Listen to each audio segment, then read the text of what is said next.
up, y'all? It's your girl Sakina, and I'm back for another review. This is my review for the Belle Collective. As y'all can see in the title, yes, we are working with a new show here. It's a show based on 5 black women who are entrepreneurs. It's more so like if Love and Marriage, Huntsville, and Real Housewives of Atlanta had a baby, you got the Belle Collective. Now, it's based in Jackson, Mississippi, and they were saying in the intro, like, you know, they got the game messed up when it comes to Mississippi. They like to think that it's just all cornfields, real country, people playing a banjo, wearing cowboy boots. But no, for real, in Jackson, Mississippi, they're on the up and up, okay? They're doing a lot of developing in the city, and they were saying that the black entrepreneurship is growing, so there's a lot of black businesses out there, so they're really doing their thing. Now we get introduced to Timber. That's the first cast member we get introduced to. She is a radio host. She is known as the Midday Diva. She's really trying to pursue radio full time, so I guess that's where she's going to be going with this. I was like, oh my gosh, the privilege when she said that Mississippi or Jackson, she's a part of the only hip-hop and R&B radio station. I said, you know what? I'm blessed because Atlanta, we have at least maybe like 8 hip-hop and R&B radio stations. I said, oh, baby, thank God for the options because I couldn't do it. But anyway, we see she's interviewing the mayor. And baby, when I tell you that mayor is fine, listen, I was like, oh, hey, mayor, you know. Waves on swim, so they hate on him. I love a man with a fade, okay? That is my type of man. But enough of that. So they were talking about black businesses and what states in the U.S. have the best, you know, black-owned business ranks or whatever. So they were saying that Mississippi ranked number 9, and I was really interested in seeing that list. I said I don't have to Google that because I want to know where Georgia is in all of this. But anyway, yeah, so they're really just trying to be on the up and up. Like I said, the mayor said that they're trying to turn Mississippi from the new South to the new South. I said, okay, listen, I'm ready for the change because it's a good thing that they got rid of that Confederate flag.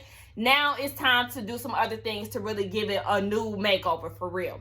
So then we get introduced to Latrice. And Latrice is an entrepreneur as well. I mean, they all are, ain't they? But anyway, she's an entrepreneur and she is the CEO of the National Women's Brunch organization. And it's a networking organization used for black women to network, you know, do collabs, get their businesses out there, you know, a networking organization, like I said. So she said, you know, she's doing it for the people, okay? She's doing it for the girls, for the black girls, to let them know that, look, you can be what you want to be, and it's going to be women that look like you out here doing it. So, you know, don't let them people deter you from your dreams, sis.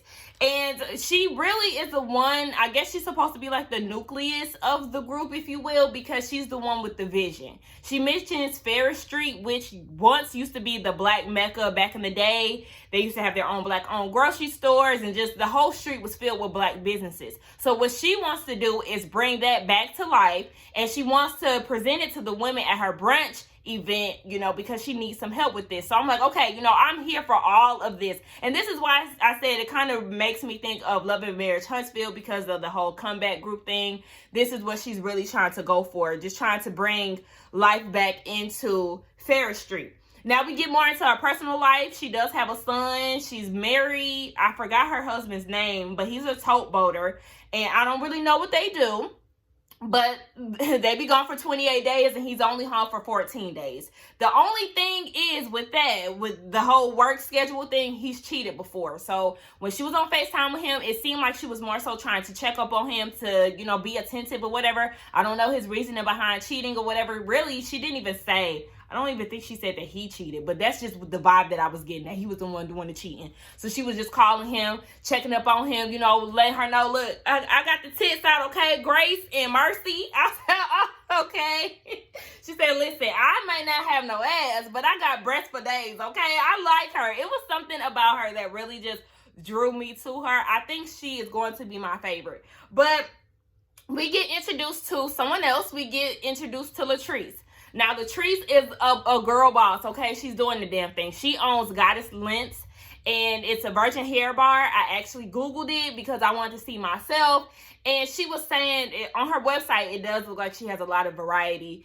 and, you know, all of that. Her website looks really nice, so that thumbs up for you. Now, she was saying that she started her hair business and she put her hair in vending machines. They opened at a mall in Jackson or somewhere. I think she said like North Point Mall. And she said the grand opening was big. Like there was hundreds of people in line.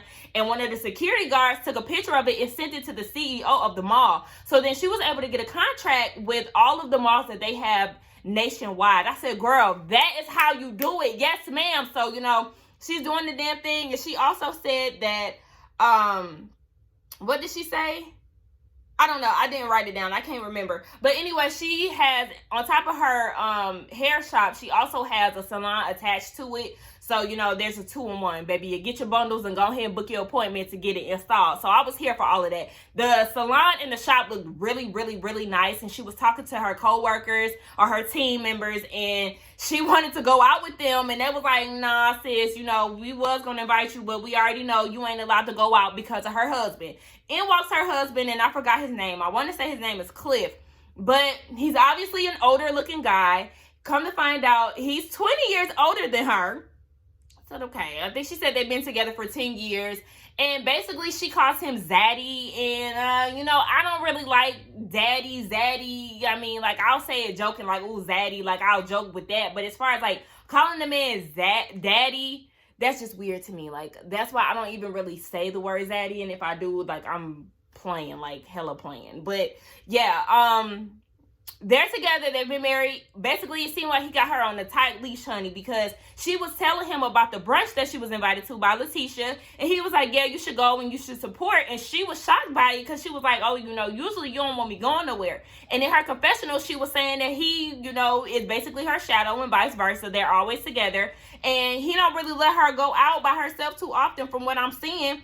Well, it was something that she said that kind of just, like, took me by surprise. Yeah, she was like, he not going to let me go too far. I said, bad enough that he already 20 years older than you. And then he don't let you go nowhere and you got to get his approval. I was like, oh, hell no. I was not down with that at all.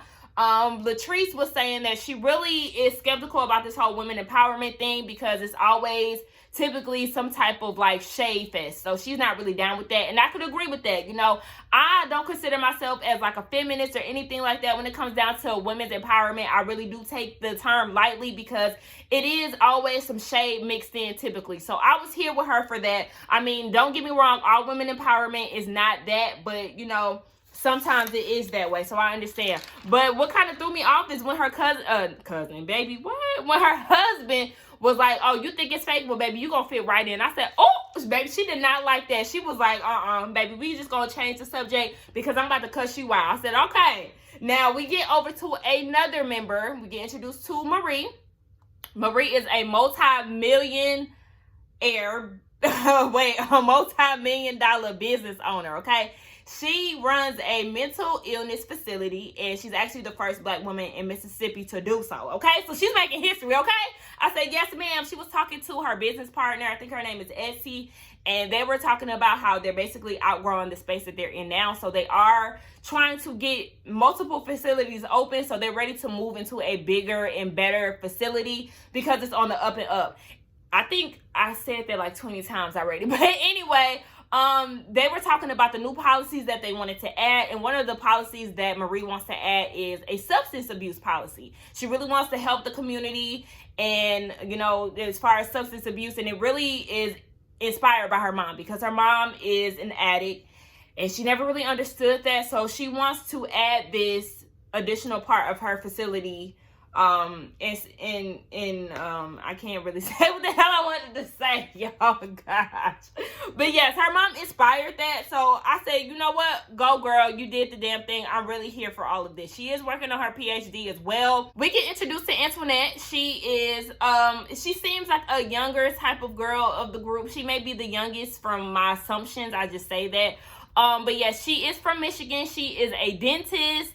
So, you know, she's doing the damn thing like a lot of them are. I said shout out to the variety on this show because you have the hair weave killer, for lack of better words. And then you have the dentist. You have the organization Brunch CEO. And then you have the mental facility woman who's working on her PhD, and then you have the radio personality. So I just love the assortments of achievements here, okay, and entrepreneurs, okay. So I was really here for that. She is newly single. She's been divorced. I guess she's recently divorced. The way she was talking, you know, she was saying it's kind of weird being single here because they kind of frown upon that, but you know, she getting out there.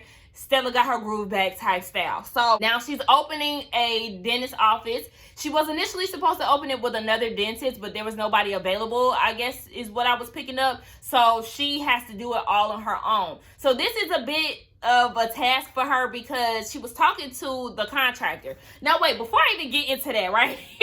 She said that the contractor was easy on the eyes. And I said, I'm glad he easy on your eyes. I mean, he ain't a bad looking guy, but I mean, I done seen way better black boys than black boys. I done seen way better white boys than when he was giving off. And then she went into the whole thing, you know, her husband was a white man, and she was saying, you know, I don't understand why people don't date outside of their race. Why? Because grandma wouldn't approve? No, more so because people are attracted to what they're attracted to. The same way that you were saying you were attracted to white men, black woman is attracted to a black man, okay? I just feel like I'm attracted to what looks like me. So that's the reason why. And just know why you was giving out that grandma reference and all of that, just know that his grandma 9 times out of 10 ain't gonna accept your ass. But anyway, go off, sis. So yeah, she's opening up her dentist practice, and she was talking to the contractor. He was saying that the budget then basically went over to damn near $500,000. So she really stressed out. She called her dad, and she said that she's really close to him. So, you know, she wanted to let him know, yes, I'm opening a new practice, and it is close to $500,000, but I am doing it all on my own. He was asking, did she talk to her ex? And she was like, no, I mean, for what? Like, I mean, this is none of his business. This is my business. Since I said, that's right, sis. Don't worry about him. Leave him in the past where he at. We get this quick scene where Letitia is meeting up with Tambra. You know, she usually hosts her brunch events, but Tambra isn't able to because of a prior engagement. So she thought that she was going to try to get her to cancel her prior engagement and come and host the brunch, but she was like, no, and I can respect that, okay? I already got a prior engagement. I can't cancel to host your event. Like, I'm sure there's other MCs or whoever that can host the event for you in my place this year, sis. So anyway, they were talking, and Letitia is telling her about the vision that she has for Ferris Street and all of that. Tambra really didn't say that she was on board necessarily, but she did say, just let me know how everything goes down. So I don't know if she's really going to be a part of, you know, trying to buy the properties and, you know, try to revamp the street again. But it seems like she's all here for it and she understands the vision. We see that Antoinette and, what's her name, Letitia, they down at the Porsche dealership. She said she about to get her a divorce Porsche. You know, she needed some retail therapy. Now, I really don't be counting people's pockets, but I was like, I mean, if you clutching your pearls because of the budget, do you think the car would usually wait for me? Like, I don't want to count nobody's pockets, but you know, if I feel like I'm doing a lot with my dental work, then I might have to sit this one out and wait until I'm settled to get me a new car. But you know what? Maybe this was just used for like a filming setting or whatever the case may be. But anyway, Latrice is there with her and they're trying out cars and all of that. They get into the topic of the brunch. Now, it seemed like they had a bit of shade.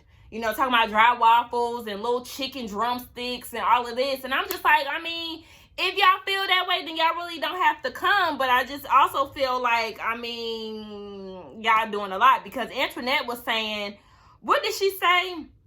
She said that people need to become a big deal first so they can actually care what they have to say. And I thought that was very rude because to me, I think all the women are pretty much big deals. You got Marie, who is making history, and she has her own mental facility. You have Latrice, who is the CEO of the organization. You have yourself, Antoinette, who is a black dentist, which you don't see every day. You have Latrice, who is killing the hair weave game. Like, to me, I feel like these women are already big deals in their community. On top of Tambrin, girl, who? Tambrin. Tambra, who is, you know, the voice of the community as a radio host. So I already feel like a lot of the women are doing big things where they are. So I mean, I just felt like that was a little shady, girl. I didn't like that. We see that they're getting ready for the brunch. We see that Latrice said that she wants to be the baddest. I said, okay, do your thing. She get on the phone with Antoinette, and they seem a little more optimistic this go around. Like they, you know, they woke up on the right side of the bed. So I was like, okay, I like that. Y'all seem a little more excited this go around. They're gonna be happy about going down to the brunch. We see that Marie said that she want all eyes on her. The same thing that Latrice want. I said, okay, well, we already know when two people want to be the talk of the crowd, what that would do. So we'll get more into that later. But anyway, yes, Marie, baby, that outfit's extra, okay? Extra as hell. She was talking to, I don't know if it was her glam squad or whoever. She was talking to the people who was helping her get ready. And she was saying, you know, I bought some hair from Goddess Lengths, and this unit is dry, honey. I'm not feeling this. But you know what? Latrice is going to be down at the event, so this is the time that I'm going to use to confront her. And the lady who was there with her was like, you know, I've always heard good things. Like, she was trying to let her know, like, yeah, I've always heard good things about this, so I'm sure this is just, like, you know, a mistake or something. Maybe she just got a bad batch. So I was like, oh, my gosh, you going into this wanting to confront her at this damn brunch? We already know it's not going to go well. So then we get down to the brunch, right? And the brunch is held at a country club. Everybody looks nice, but I really was not feeling, well, I ain't gonna say everybody looked nice, because yes, Antoinette, that sundress, no, it didn't go with it was a Belle thing. So like when you think of Southern Belle, yes, you think of the hat pieces, you think of the hats. Like, I mean, her dress was cute. It just wasn't for that brunch. I mean, it could be for the brunch. She was just the oddball out. Latrice was too. I did not like Latrice's outfit. That Versace jacket on top of that zebra print. I said, no, you need to pick one print and do the rest solids. Like, I didn't like that. But anyway, yes, they're there. And then they start the brunch, you know, Letitia comes out and she gives her introduction, and then they do this affirmation thing. So they hold up the mirrors to their face, and they was like, girl, you popping, you know, just some real nice affirmations. Now Latrice goes in her confessional and was like, I mean, I already know I'm confident, I'm a powerful black woman, I don't need this. And she was saying, the thing is, basically, do the women believe that for themselves? And I'm like, why you just can't go along to get along? Like, why you gotta be negative and rude about it? Because she was like, I mean, what is this all about? Girl, positive affirmations. Affirmations is just what you told yourself, right? You're beautiful. You're a powerful black woman. Those are affirmations. So once you start to speak that into yourself, you start to believe that. So yes, I don't understand why she was making it a big deal that they was doing affirmations. I said, you could have stayed home for doing all of this.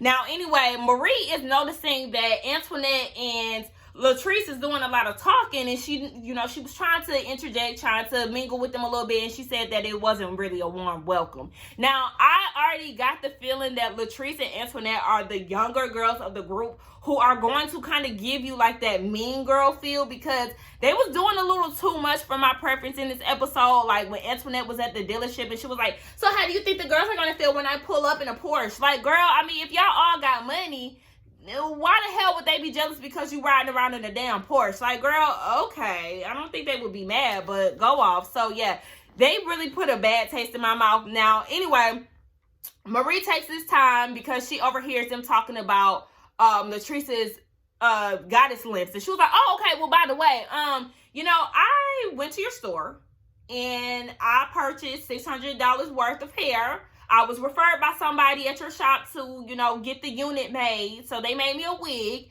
And this is the product, honey. This is it. And Latrice was like, well, I mean, obviously you went to the wrong store because that is not my hair. And Marie wanted to ask her, you know, she said that she wanted to confirm whether or not it's her hair, because she said that the hair seemed a little different once the wig got made. So I was like, okay, so if the hair is a little different once the wig got made, hear me out.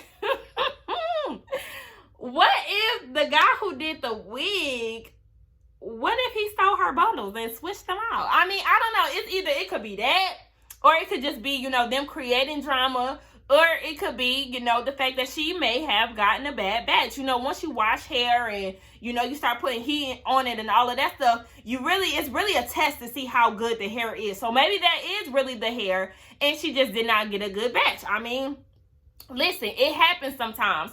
But Latrice was already on the defense because she felt like, you know, here we go. This is why I told y'all I don't like doing this women empowerment shit, because she coming for me. And I understand that. I think she was on the defense, one, because you're doing it in a public setting. Like, you didn't even try to pull her to the side and tell her, you know, because Marie was trying to act like she was coming from, like, a concerned customer standpoint. But the thing is, with me, remember that short hair that I had wore in my videos a while back? The girl who did the wig, she wanted me to leave a review, but I did tell her that honestly I was not feeling the hair. Like, I don't know if I got a bad batch or not, but I'd rather tell her instead of, you know, doing a review on it. That way I can see if it was, you know, really bad hair or if I just got a bad batch.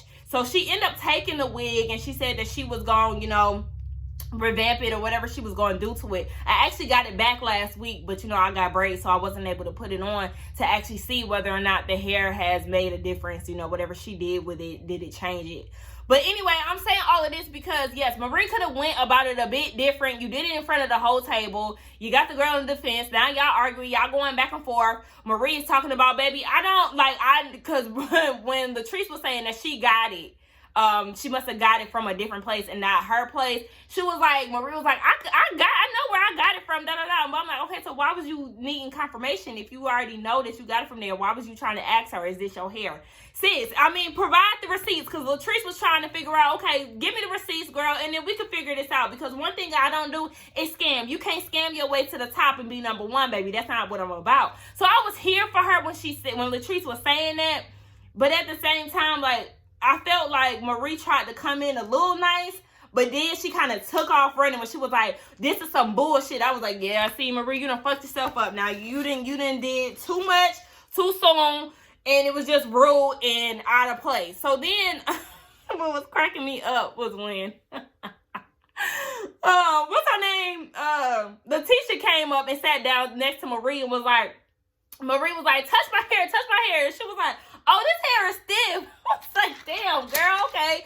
You ain't making it no better, Letitia. But Letitia said in her confessional that she always got to play Marie's publicist because one thing about Marie, she gonna run her damn mouth. Excuse me if I'm stumbling over these names. One, I've been drinking a little Henny because I needed to loosen up. I tried to like redo this video a few times because like I couldn't. I don't know why I kept stumbling over my words and stuff.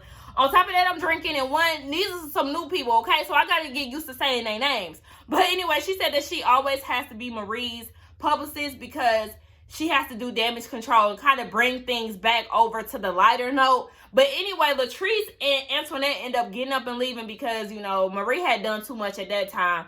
They were sitting next to some girl, I guess that was their friend, and their friend was saying after they left that Marie needed to apologize, and Marie was like, no, I'm not apologizing, she came for me. And I was like, did she really? Because I didn't see that. I seen more so you trying to approach her, but you trying to approach her on some bullshit for real. So, yeah, that's what it was.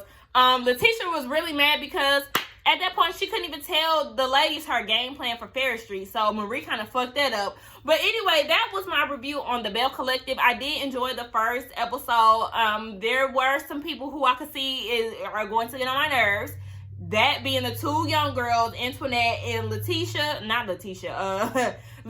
and Antoinette, and Marie just might get on my nerves too, especially with her tossing out, I'm rich, I could buy your hair out of stock and all of that. I was like, oh my gosh, listen, if you gotta say that you're rich so many times, I'm gonna start questioning that. So I mean, let's not do that. Like I said, I think my favorite is going to be Letitia. I really did enjoy her in this episode. Y'all let me know who y'all's favorites are, who y'all feeling, and what y'all thought about this episode, and if y'all going to continue to watch the rest of the season.